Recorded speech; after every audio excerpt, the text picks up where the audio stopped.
Це неймовірно, але інновації, про які далі піде мова, вже змінюють життя громад в Україні. Мене звати Христина Петрик, і далі ви почуєте, як відкрити свою громаду для донорів, інвесторів і самих мешканців завдяки розумній взаємодії. По-перше, давайте дізнаємося, як визначаються місцеві питання і чим це відрізняється від звичайних засобів. Для початку органи виконавчої влади просто фіксують на мапі важливі проблеми в рамках своєї компетенції. Для сфери освіти це одні питання, для сфери медицини це зовсім інші питання і так далі. В результаті створюються на мапі громади шари, і це вже такий підхід вже не рідкість. Перший нюанс – це не є монополією місцевих посадовців.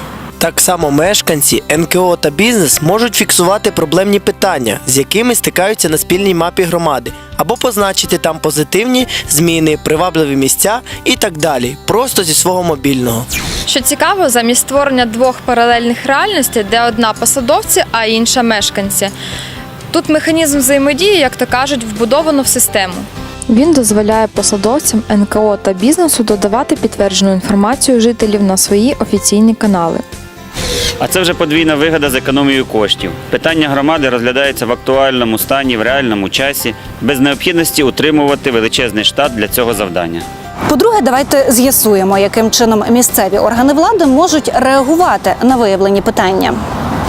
А далі ще цікавіше. Замість простих статичних маркерів і мало кому цікавої карти створюється простір для живої взаємодії з громадою. Дивіться, як це працює. Ось я відкрила свою громаду і бачу питання, на яке можу запропонувати рішення. Клацаю тут на плюсик зі скріпкою і створюю пов'язане з цим питанням пропозицію. А тепер уявіть, так само органи місцевого самоврядування створюють пов'язані проекти рішень з фінансуванням з місцевого бюджету. Це, по суті, регламенти роботи посадовців, але в тісній взаємодії з громадою, з НКО та бізнесом. Давайте я простіше поясню, як це працює. Ось виявлені проблемні питання громади. Далі виконавчі органи пропонують по ним конкретні рішення для включення в бюджет. Ці проекти кріпляться до питань. Таким чином легко моніторити ситуацію з реагуванням на кожне питання. Потім сесія місцевої ради приймає бюджет і визначає, що буде профінансовано, а що ні. Дивіться, ось тут я на ваших очах генерую суму міського бюджету в профілі міської ради.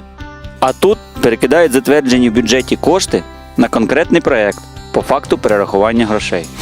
В результаті гроші бюджету прозоро спрямовані на вирішення конкретних місцевих питань, які визначені разом з мешканцями, НКО та бізнесом. Можна розпочати з громадського бюджету, іншої окремої програми або усього місцевого бюджету. Кожна громада вирішує для себе самостійно. А тепер, будь ласка, про переваги такої взаємодії для всіх учасників. Унікальність системи полягає в тому, що бюджет не є єдиним джерелом ресурсів. Я можу подати свій проект вирішення даної проблеми на фінансування донорів.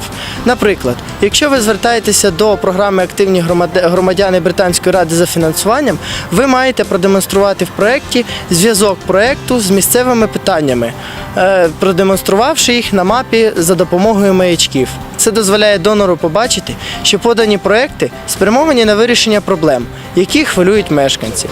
Система також надає можливість побачити, які проекти фінансуються місцевим бюджетом, які не мають фінансування або частково фінансуються, та які потребують допомоги або інвестування. Таким чином, органам місцевого самоврядування та адміністраціям відкривається ще одна корисна опція – доступ до співфінансування. Причому не тільки з донорами, але й з мешканцями ОСББ та бізнесом. Громада стає більш відкритою для донорів, інвесторів та мешканців. До речі, про бізнес. Система генерує важливу для бізнесу маркетингову інформацію про потреби і попит. Фахівці стверджують, що впровадження такої системи дозволяє розвивати і соціальне, і звичайне підприємництво, і місцеве самоврядування, і волонтерство та благодійність. Це ще один зиск, бо дозволяє знизити навантаження на місцеве самоврядування. Наступна користь очікує на об'єднані територіальні громади та районні обласні ради, які опікуються спільними інтересами громад. Наприклад, ось тут я позначив шари екологічних проблем сусідніх громад. В результаті ми разом можемо побачити тематичні проблеми декількох громад, їх аналізувати, визначати спільні та їх вирішувати. Це особливо корисно, коли джерело проблеми знаходиться поза межами вашої громади, адже має на неї негативний вплив. Так само можна мережувати громадським об'єднанням. Таке сучасне мережування значно зменшує витрати часу на співпрацю. Ви просто здійснюєте повсякденну діяльність в просторі взаємодії. І цього достатньо, аби маленькі громади та маленькі організації перетворювалися в потужні мережі. Деякі уявлення вже є, можливо, навіть дещо зацікавило. А яким чином можна ознайомитися детальніше? Всім цим та іншим корисним і цікавим інструментам навчають. На підставі розпорядження уряду державні службовці та посадові особи зможуть пройти безкоштовне дистанційне навчання «Розумна взаємодія» для міжсекторальної взаємодії у зручний для себе час. Завдяки міжнародним партнерам та українським неурядовим організаціям таку можливість отримало і громадянське суспільство. Переходьте за посиланням edu.gurtom.mobi на онлайн-курс, ознайомтесь та зареєструйтеся на навчання безкоштовно.